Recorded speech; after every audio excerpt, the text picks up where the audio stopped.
You're listening to KTST-FM. I'm Alan A., and this is the Secret City Geek Lab. Coming up next in our video reviews is Dead Island Riptide. The survivors of Banoi thought that they had escaped the terrors of the tropical island and survived the apocalypse on a corrupted paradise. Then their fate turns for the worse. Suddenly, they find themselves struggling for their lives again, with all hope drowning in the rising waves. Dead Island Riptide reanimates the zombie terror for a second battle for life against the dead. You have 4 returning characters plus a 5th brand new one, with all new and unique skill sets. The combined skills of the group will be sorely needed, since terribly new and unknown zombie mutations have emerged all over the island.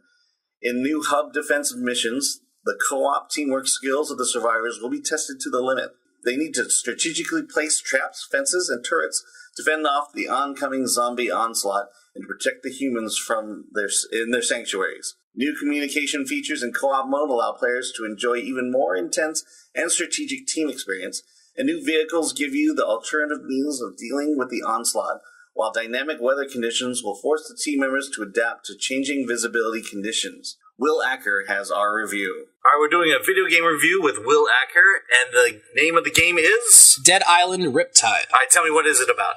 Dead Island Riptide is the sequel to the original Dead Island. The game kind of starts off at the end after you've escaped the tropical paradise you had kind of escaped from the first game, to be thrown kind of back onto a separate island, and now you're trying to escape the zombie hordes who have now infected this island, and you're trying to get off and get to a military base on the other side. Okay, so it's a survival game. Get from point A to point B. Basically, kill zombies along the way, do quests. Okay, and are you gaining weapons? Or how are you able to progress in the game? The game works in the sense of you kind of start off with a few basic weapons, knives, bats, swords, kind of basic stuff. And then as you progress through the game and you complete quests, you get better weapons. You can even get to rifles and guns at a certain point. Weapons do degrade over a period of time, so as you use them, they start to become weaker and weaker. And so you have to find new weapons. Exactly. You have to keep your arsenal kind of going. What kind of skill level do you need to succeed in this game? It's honestly a very basic game. It's the game's really set up more for multiplayer mode, where it really helps if you have more people kind of going in and fighting the zombies together. It's a cooperative game. It is a cooperative game. So you'll go online and you'll either have friends or find friends to play the game. Correct.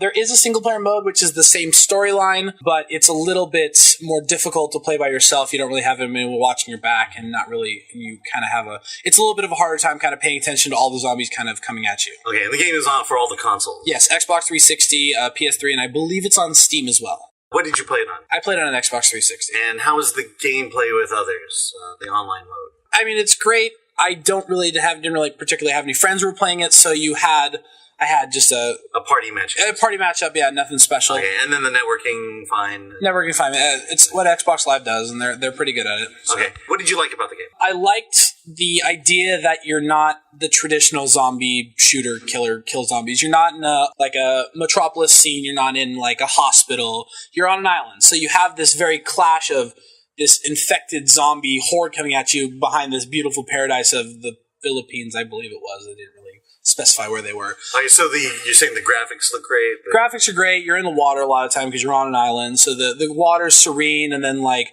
you've got the zombies coming at you, and everything looks. I mean, it's a beautiful game. Graphics are very well done. Okay, and there's a health system where you run out of health. And yeah, you get attacked by zombies, you lose health, you die. All right. Anything else you liked about it? I liked the idea that that weapons degrade, because in a lot of games like that, you have a weapon and you'll just constantly attack things with it, and then you get a better weapon. But this is, you really had to strategize on where you were going to go. Mm-hmm. If you wanted to fight these zombies, how many zombies could you honestly kill off with your weapon, and then could you potentially find a new one, or did you want to go back and maybe find an easier weapon so you had a couple more to work with? I really liked that idea, as well as you had a stamina bar, so if you hit so many times that your character would run out of like stamina and they'd get tired, and then if you got attacked by a zombie, you'd fall down. And there were little things like that were really great about the game. What did you not like about the game? Now, saying that, the game was trying to be 2-in-1. It was trying to be a first-person shooter and trying to be an RPG, and it kind of failed on all aspects. There was nothing really exciting about the quests that they gave you. It'd be, go over there, fight zombies, get something, come back. go over there, save that guy, fight zombies, come back. There was nothing really exciting about it. There was just kind of bland gameplay, bland and boring. It was kind of like they threw you in a system and they're like, here, play with zombies. And you got to play with the zombies, but after 5 minutes, I kind of got So they're giving you missions and fairly mundane missions. Exactly. There was no real like out of the ordinary stuff that you had to go do. There was just like it was just basic, bland, generic RPG stuff. Okay, how much was the game? It was like $59.99, $60. Okay, they were usual $60, and so you're saying it's really not worth it. No, unfortunately, it's not. If you liked Dead Island and if you're into that kind of stuff, I mean, I suggest it, but honestly, the game kind of fell flat. Storyline was okay at best, and everything else just didn't really kind of wrap together on it. All right, from a scale from 1 to 10, how would you rate? Unfortunately, I have to give it a 4. 4. Okay. Well, this is Alan, and I'm with Will for our video game review.